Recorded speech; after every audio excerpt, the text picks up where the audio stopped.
Most people lead in a way that shows the belief that their era of leadership is the golden age for that organization.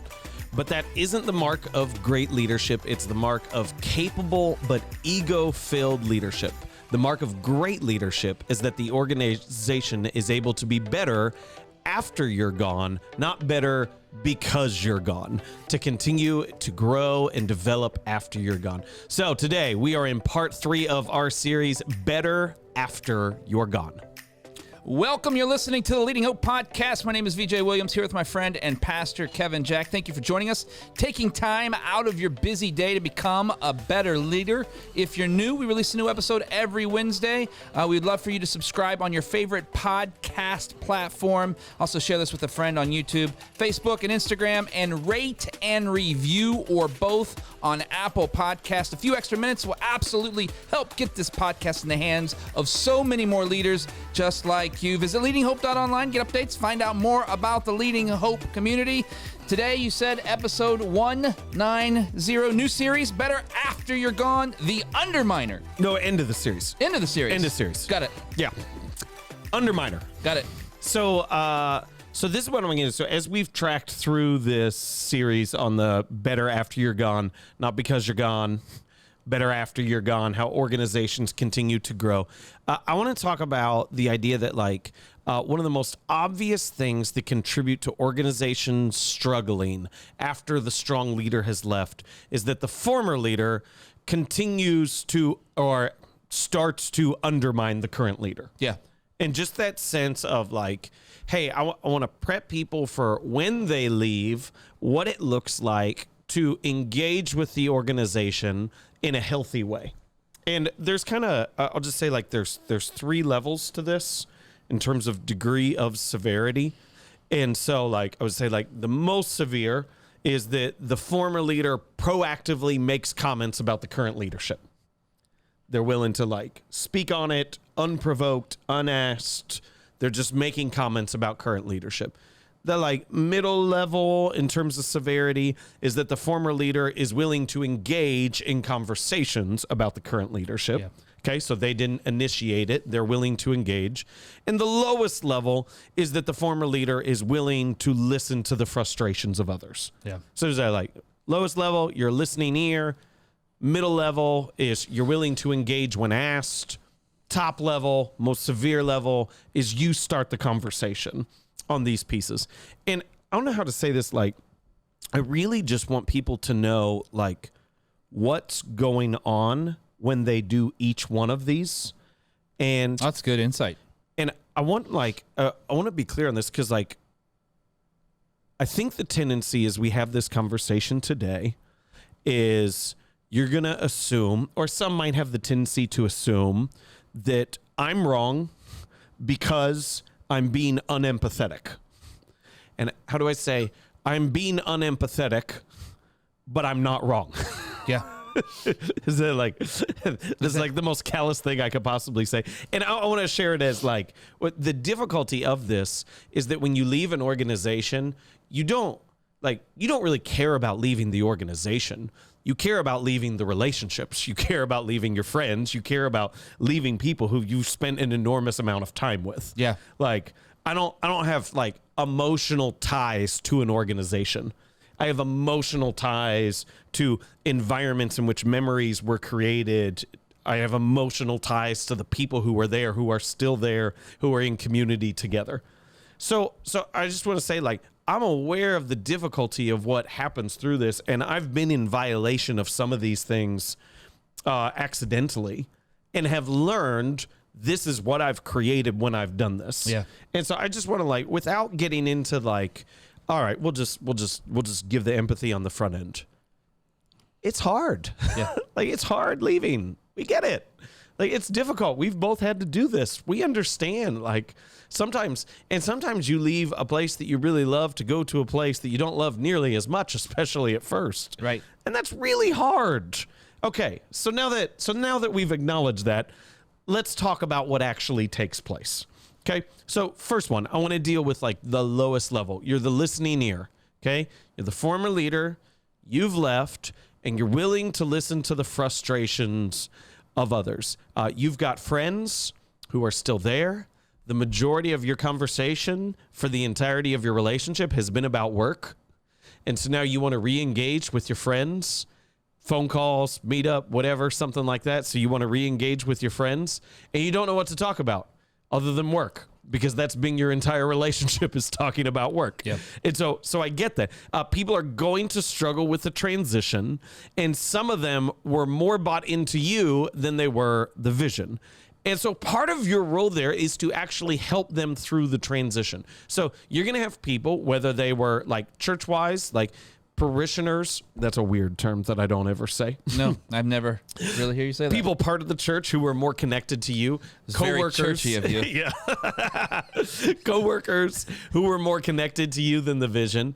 And so naturally, when you go, they're going to want to reach out because they were more connected to you than the vision. Now, if that's the majority of people, that's just really poor leadership. But it's going to be true of some. Like, people are going to connect to a person before they connect to the culture, before they connect to the bigger thing. And some people are just still in process, that they haven't detached from you personally. And so I just want to just be mindful of this, of you can help people through the transition as long as you don't have a need to be needed in those moments. Okay. You can help them shift from, first off, culture's changing is just a reality that's going to happen. Not everything is going to be the same, and it shouldn't be the same. Otherwise, the organization is now stuck. And so you can help them through that transition as long as it is not your need to be needed that is primary in that. But I also want you to be aware, okay, when you're the listening ear, is that the people who you listen to the most will probably be on their way out. Okay, the people who you give the most attention to in your leaving, once you've left, the people who have stayed, who you give the most attention to, will probably leave eventually. And just to say, is that what you want? Do you want it to be better after you're gone? Or do you want the message to be all the good people left, all the people close to me left, because the next leader couldn't hack it? And I believe that if you want to be the organization to be better after you're gone, you're going to make a deliberate effort to minimize your interaction in unhealthy ways and to spend all that interaction helping someone transition. So we found ourselves in this several times, in which we have then put in the position of what was voiced as a complaint, which was meant as a compliment to us, then put us in position to help navigate purpose behind it. Yeah. Because I want anything that I've been a part of to continue to thrive. I don't need the ego trip of like, oh, the best days were with me. No. So does that make sense? That's complete makes sense. I think the question there is, well, let's keep going. Okay, so that's questions yet. That's the first one. Like, listening ear, just know the people who you give your ear to the most within that. And I'm not talking about like, could I just say like, you're going to have some like real friends that eclipsed work. Like, you just didn't just talk about work. You talked about other stuff. Be friends. Like, that's not a statement of like, I think some people, especially have heard some pastors say this, like, we have to cut off all ties. I'm like, well, if you did that, you weren't actually their friend to begin with. Yeah. Whatever. That's a much longer conversation for another episode. Okay. Keep watching. So first level, listening ear. Second level, talking about this, willing to engage in conversations about current leadership. I just want to make you aware, okay, of what's taking place when you're not just a listening ear and not just responding with purpose and vision, but you're actually taking part in the conversation and you're engaging more fully in it. I want you to know, first off, that even though this could be accidental, that this is still unhelpful. And this is how it happens. And I was just say, like, these are a couple times that I found myself caught in this. Yep. For a group of people for years, I found myself in a spot where they would ask a question about ministry or vision and purpose, and I would give my answer on vision, ministry, or purpose, or ask a question to lead them to a better answer. And that habitual response did not change the second that I left the organization. And so even though I left, sometimes I would get those calls of like, hey, what's your thought about this? What do you think about this? And I would just immediately go, well, I think this. Yeah. And then I realized later on, oh my goodness, what I did, I just stepped into the leadership role. I don't have the like I can, but I'm not helpful if I'm operating as a consultant without the permission of the senior leader to consult. Right. All I'm doing is cutting their legs out from under them. And so I just want to say, like, hey, I get that habitual response may still be in you to go, they ask a question, I give an answer. They ask a question, I give a direction. But it is unhelpful always that if you're going to engage in conversations about the direction of the organization that you have left, it should always be with the senior leader. If you're going to engage in those conversations, it should always either be with the senior leader or come with permission from the senior leader.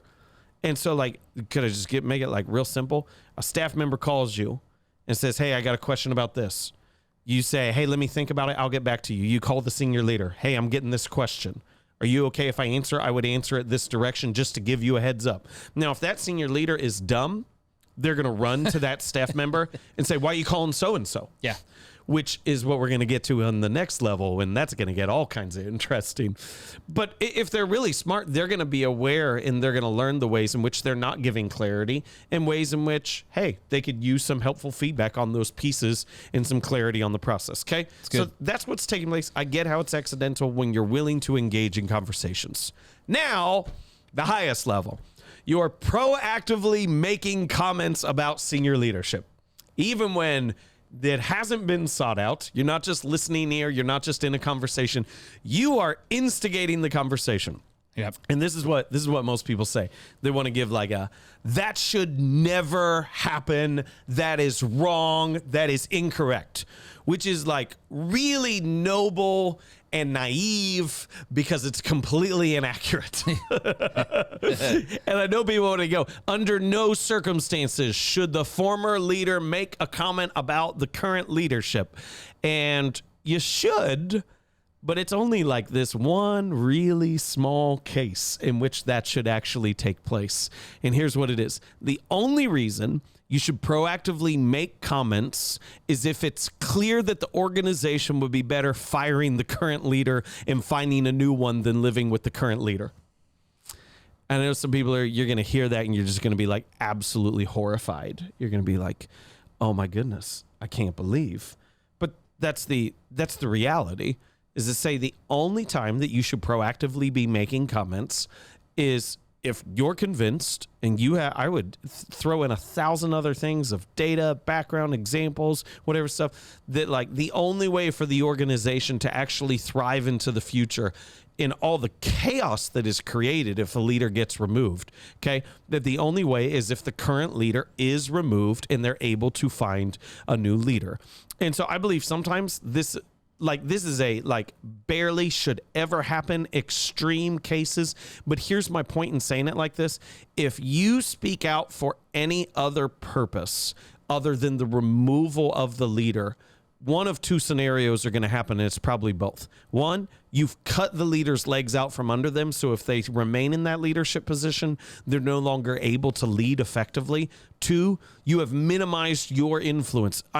Minimized is too light of a term. You have decimated your influence with anyone who is still in support of that leader. And now the organization is in a far worse spot because they might have an incompetent leader, and they're now also going to be completely divided on how they believe about that.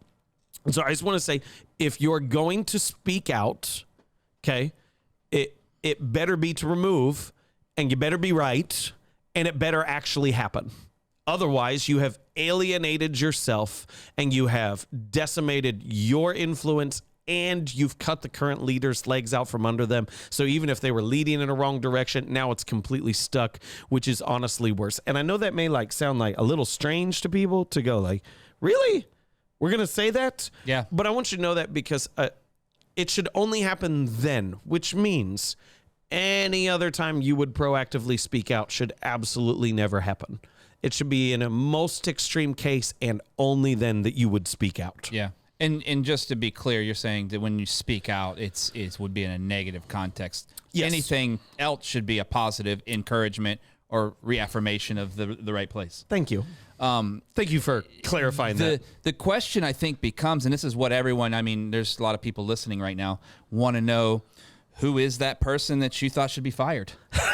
No one. I mean, no one. You've never spoke out on someone because you think everyone's perfectly fit for the job that they're currently in. No, I think, I'm giving this in the context of someone who's followed me in leadership. Very good. So that No one who has followed me in leadership have I even had a hint of going, oh, they should not be doing this. Right, great. And that makes complete sense. And that helps for context for this podcast because a lot of people that are listening may not be in positions at the highest level that someone is following them. How can you break this down for context for someone that is leaving another position? It's not the top. That's a great statement. But maybe they're the head of a department in the organization. Same context applies, I would assume, right? I mean, it may not be at the same level, but we're not talking much different in the way they actually treat those folks. It's such a weird thing because say like if you're going to speak out negatively, even if you're right, even if you're accurate, like look at what you've created from your words. Yeah. Like you have ticked everyone off who likes them. You have hurt their credibility. You have damaged your credibility. You have divided the organization that you gave a season of your life to. Right. And so it's just like one of those things when people flippantly criticize. And I would add in there is that for the most time that they criticize, they don't have near the amount of information that is needed to actually make a statement. No. They haven't done their research. They haven't done their work. They haven't talked to other sources outside of the people who were already their friends, who are naturally going to be more loyal to begin with. So like I'm saying within this, I'm saying like these should be extreme cases and only for this reason would be the possible reason why it's even remotely effective. Yeah. And even then, you've got to like really question your judgment to go, am I really that smart that I know they should be removed? I think that's the power of that statement is generally when we have those types of thoughts or we have that kind of a message to someone, it's conjecture, it's opinion. It's really, you didn't do a poll of 50 people within the organization and gather data to come up with your thesis. Yeah. And could I add just in here to say like when a leader gets removed, not only were the circumstances bad, but the battle ahead of them is oftentimes even harder than what they're currently in. Absolutely. And so to say like if a leader can resign, who's a poor leader, if they can leave of their own will, if they can move to another transition. But like when a senior leader gets fired, it creates a massive ripple effect that is just like culturally unbelievably hard to overcome. Yeah, for sure. We don't have a ton of time left, but I do have one question I want to get to, and I think it goes to back what you said almost the beginning of this podcast, which was people are more attached to the person, the leader, before they're ever attached to the mission or the vision that the leader is actually trying to initiate. Yep. Which. And we've been talking about all the negative effects here. Let's just talk about one positive. The leader in that case, when they leave, their whole job is to detach themselves from the personal to get those folks to move into the purpose, the mission. Yep. What are things that you know that work? Because I know you use the word, sometimes you said maybe unhealthy ways, but what are some things that you know that you can maintain a relationship and a friendship with someone, but still detach yourself from their place in your life as a leader and just a friend? Yeah, well, I would say it is like you cannot detach from your role as a leader and move to a friend if you weren't already friends. Okay, that's good. So I'll just say it as like you may miss working together. It's a good note. But if you guys weren't like hanging out on the weekends, not talking about work, if you didn't have hobbies together, you're not going to develop them now. Gotcha. That's not the time to develop that. That's good. Then the other thing is you said that proactive, the thing you said was that people have to have a way to speak only. I don't know how to ask this question. This is a tough one. When people leave, what's their mindset should be about the organization when they leave? What's that mindset? Oh, that's great. I'll just say it as like, it's going to change. It's going to change in ways that I couldn't see and don't like. My ultimate role is to ensure its future success. And I do little to ensure its future success by undermining in any way possible. That's great. That's good stuff. All right, that's it for this episode. You have a closing question? Action steps, real quickly. Here we go. So I want to give you the quickest way to ensure that you are the golden age and it doesn't get any better after you're gone is to undermine current leadership, and it happens in way more ways than we think. So just to ask yourself in this, of those 3 levels, what could you be accused of? What might you be in violation of? And what can you do now to not prop up your ego or your reputation? What can you do now to ensure the future success of the current leadership and not your own success? Episode 190, The Underminer. If you're new to the podcast or haven't yet subscribed, mean the world to us if you did that now. Also, post about it, rate and review, or both. You won't believe how that helps get this podcast in the hands of so many more leaders just like you who are trying to get better just like us. We love hearing your stories of how the podcast is working in your life or business. If you have a story, visit leadinghope.online and send that to us. We would love to hear from you. And remember, everyone has 20 minutes to learn to become a better leader. Make it count. Woo!